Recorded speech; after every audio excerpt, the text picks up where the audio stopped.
So let's begin with a question. What is the model of the universe? You all want to obey? I think it's one. Yeah, so I agree with that.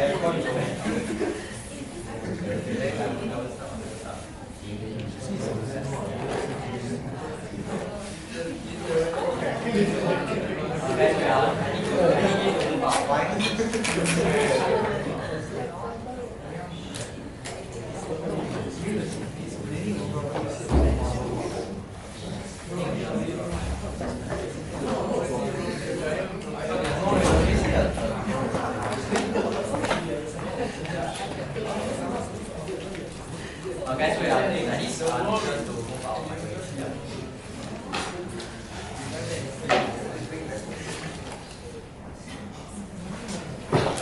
Okay, so if you ask this question in the 15th century, many people back then, like Aristotle, will choose A, which is the geocentric model, whereby the Earth is stationary at the center of the universe.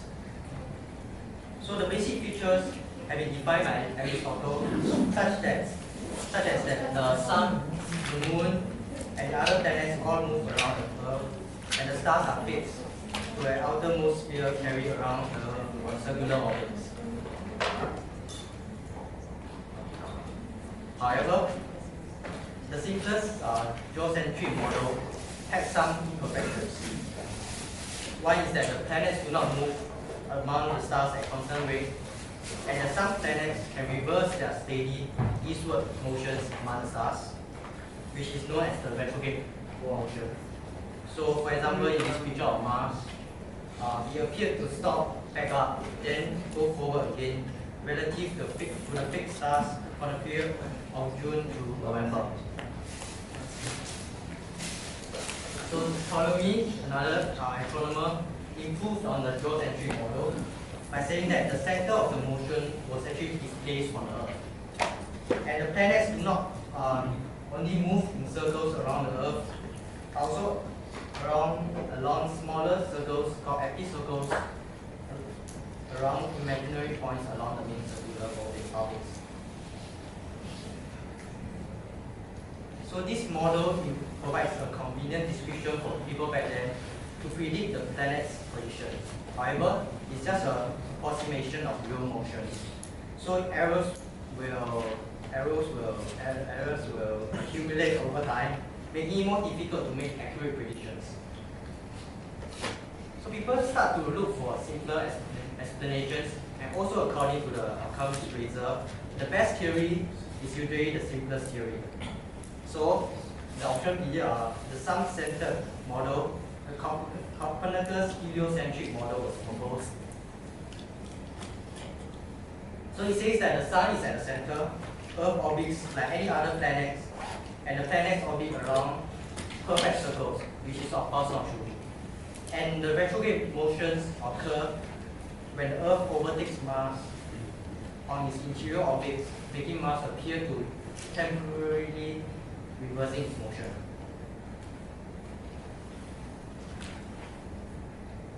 Okay, so the Copernicus model provides some accurate explanations, but it does not give very accurate predictions of the planet motion. So the objections to the heliocentric models are: one, why don't we feel Earth moving there? The answer is that Earth moves at constant rate, and so it's like riding a car and at constant rate, so you can almost convince yourself that you're not moving. And two, why don't stars change their brightness or relative positions? So the answer to that is the stars are so far away that the changes will be undetectable. So there's a parallax error, which works like this. If you put your finger in front of you and view it with one eye closed and then view it with another eye closed, if the object, like your finger, is near enough, there will appear to be a shift against the background. So since there wasn't any of such observations of stars, they must have been very far away from the Earth. So more on Copernicus. He was a member of the Catholic Church, and he published his hypothesis in 1543, in the year which he died, in a book called On the Revolution of Celestial Spheres. So the most significant aspects of Copernicus' revolution is that the hypothesis changed our view of the universe and challenged culture and religion back then. In fact, the modern meaning of the word revolution, sudden political and social upheaval, originates with the title of the Copernicus book, De Revolutionimus, on the revolutions. So as much as it is an astronomical revolution, it's also a cultural revolution that we need to respect and appreciate. So I will pass my time to the next speaker. So next slide is a bit like storytelling.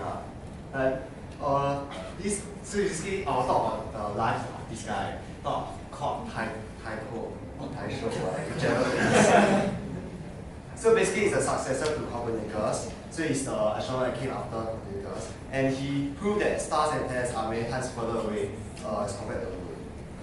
So I mean everyone likes to describe the life of a person in simple a few words, right? So like, can you describe his life in 3 words? Yeah, I can. Sad, happy, and sad. That is interesting. So the first sad part of his life was that he was born in a penniless family and he was raised by a foster father. It's like, if you want to be an astronomer, right, you really won't want to have very poor financial background because you really need the financial security before you move into have the ability and power to do the necessary research and prove your theories. So it's a very bad predicament or bad start for him, but it did not stop him. So now we move on to the climax of his life, which is the happy part. So yeah, his father died. Wait, it's not all. His father saved the king before that. So basically, his father saved the king and died. So which means, okay, let's construct equation. The king's gratitude plus his father's death equals to him being rich. Which means he can have more time and power to do the necessary research so that he can be a very zai astronomer. So at the age of 16, he noticed that there were errors in the planet position predicted by the old system. At age 25, he observed an exploding star and refuted the ancient belief that stars are changing and stuck in a crystalline sphere, which the previous speaker talked about. At age 30, he checked out a bright comet every night and compared data across with astronomers across the entire Europe. So he realized that the shifting position, which is the Earth rotation, and the same pattern observed by all the astronomers, meant that there's an unobservable parallax. Hence, this proved that the planets and stars are really very, very far away, and so substantiated Copernicus' theory. For the next 20 years, he made immense contribution to the field of astronomy because he provided one of the most accurate set of data at the time, before the invention of the telescopes. So he improved the previous measurements done by other astronomers by a factor of 3 to 4 times, which is very huge, and created a mass amount of accurate data, which laid the crucial foundation for the future development of astronomy. So, but after all, you have a climax, you still have the downslope part, right? And that's his sad phase number 2. So his luck took a turn for the worse because the king which was his dad's, which his dad saved, died, and the new king despised him. So he was not as powerful and influential as before, and then he couldn't do like all the stuff he wanted to do. And now we want his death. His death is basically very interesting also because he died from a burst bladder. He drank too much in the party and died. I don't know how that feels, but I mean it's quite let down. Yeah, and that's the end of his life. So we'll be moving on to Johannes Kepler, which is actually an apprentice under him because the Copernicus can't do math, so he hired this guy to help him do the math. Yeah, so basically he's the successor of this guy, as in of Tycho, and therefore he inherited the mass of the Tycho's observation.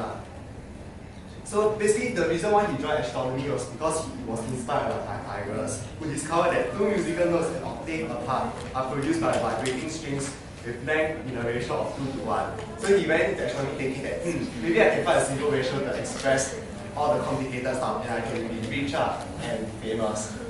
And I'll be well known for many billion years to come. So, but as he ventured deeper and deeper, he realized that he knew lesser and lesser. So after staring hard at the data he got on the typo, he realized that the locus of the planetary position, what it is, everyone should know the word locus because it came out in one of the tutorial from there. Yes. So below there is the equation for the ellipse, very important for your Monday common test. So as everyone knows, ellipse have two special points called the foci. So basically, you can see the blue line. The special property of foci is if you draw the blue line, the line of the blue line never changes even if you shift it around the circumference of the ellipse. So if the two foci approach each other, they will eventually converge, right? So the ellipse will approach to be a circle, which has only one focus point. And the sun lies in one of the foci. So this took him 8 years to conclude that. And it was a huge milestone because he broke free from the conventional and most cherished Greek idea of the perfect symmetry of the circular orbit. So yeah, it sort of agreed with Copernicus, the heliocentric hypothesis, just that there's a big change of the circular orbit. So he refuted the geocentric theory, which is a huge breakthrough for the astronomy. So I'll pass my time on to Ashlie. Alright, so I'll continue about the elliptical orbit that he was talking about just now. So this is a picture of the elliptical orbit. So this is like how the planet orbits around the sun. So this is something like planetary motion. So the widest diameter of it is called the major axis. Then half the major axis is called semi-major axis. But there's something interesting about the semi-major axis. Semi-major axis also happens to be the average distance from a planet to the sun.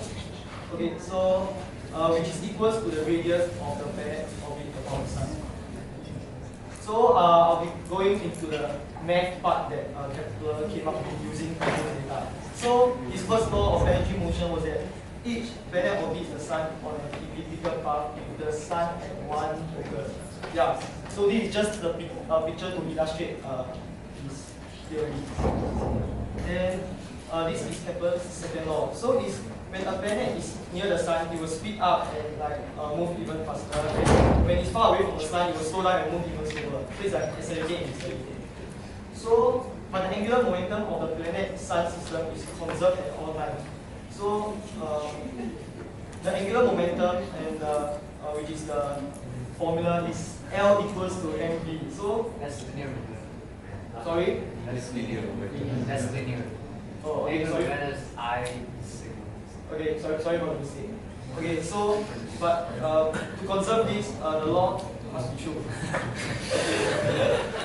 Okay, so I'll be going to Kepler's last law of planetary motion, which is like the square of the orbital period is directly proportional to the cube of the semi-major axis.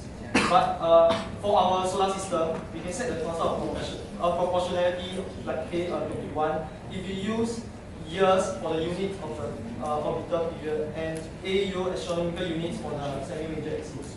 So so this third law shows that there is a steady increase in orbital period with distance from the sun. So as the planet is further away from the sun, it takes a longer time for the sun to orbit. Okay, so what are the impacts of these three laws of planetary motion? So it greatly advanced and it further proves Copernicus' theory that the planets orbit around the sun and not around the Earth. So this idea of ellipses also removes all the very complicated parts of the geocentric model which do not make sense. So these Kepler's laws can help present astronomers to more accurately predict the motion of planets around the sun. Okay, then I'll be going on to talk about Galileo Galilei. So Galileo Galilei, he worked at the same time that Kepler was working on his orbital theory, and he also provided crucial evidence and data to the Copernican Revolution. So he observed that the moon was not a polished sphere, but a geological world just like the Earth. So he has like somewhat terrain. So the sunspots on the sun were detected and tracked by him. So he from the sunspot that he tracked and the data he collected, he can conclude that the sun rotated once every 4 weeks. So the 4 other moons he observed that orbit around Jupiter, just like how the moon orbits the Earth. So it studied the orbit, like how these planets orbit around Jupiter. So, and furthermore, by studying the light emitted from Venus, it determined that Venus goes through a full cycle of phases, which occurred when the angular size of Venus was smaller. So this also further proves that the heliocentric model is correct rather than the geocentric model. Okay, so this comes to the end of our astro sharing. Thank you.